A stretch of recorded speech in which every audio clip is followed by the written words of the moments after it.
আচ্ছা শিখা, তুমি কি আমার কবিতা হবে? সেই কবিতা সাজাবো প্রেমের উপচে পড়া আবেগের রঙিন কথামালায়। আর আমি সেই কবিতা বারবার আবৃত্তি করে শোনাবো তোমায়। আর তুমি শুনে শুনে ভেতর থেকে ধ্রুব তারার মতো জেগে উঠবে। সাগরের জল তীরে যেভাবে আশ্রে পড়ে, তুমিও আমার বুকে সেভাবেই পড়বে আশ্রে, নেবে ঠাই। না শিশির, আমি তোমার কবিতা হব না। প্রায়শ থাকতে হবে মলাটে আবদ্ধ হয়ে।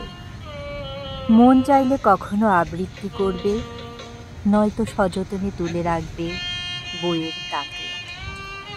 বরং আমি তোমার পছন্দের পোশাক হব, সারাক্ষণ লেপ্টে থাকব তোমার শরীর জুড়ে উষ্ণ আলিঙ্গনে। না শিখা, পোশাকের রং ফিকে হয়, পুরনো হয়, ছিঁড়ে যায়। তার চেয়ে বরং তুমি আমার শরতের চাঁদ হয়ে এসো। আমি সেই পূর্ণিমার অবগাহন করে পেতে চাই স্বর্গীয় সুখ, দেখতে চাই নন্দা কানন। না শিশির, আমি তোমার শরতের চাঁদ হতে চাই না। চাঁদ ও মেঘ কুয়াশায় ঢাকা পড়ে, অমাবস্যায় হারিয়ে যায়, আবার গ্রহণের ফাঁদে পড়ে লজ্জায় মুখ লুকায়।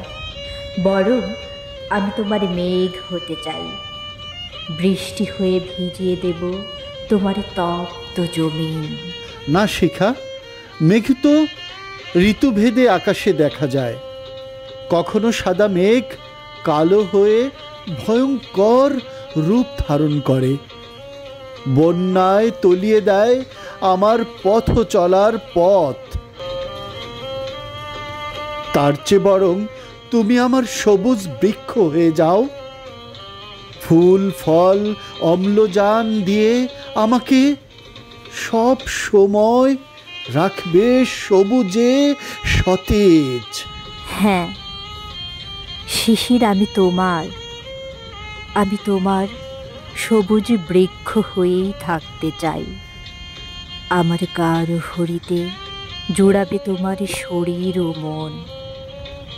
জলবায়ু থাকবে স্বাভাবিক, বেঁচে থাকা হবে সহজ।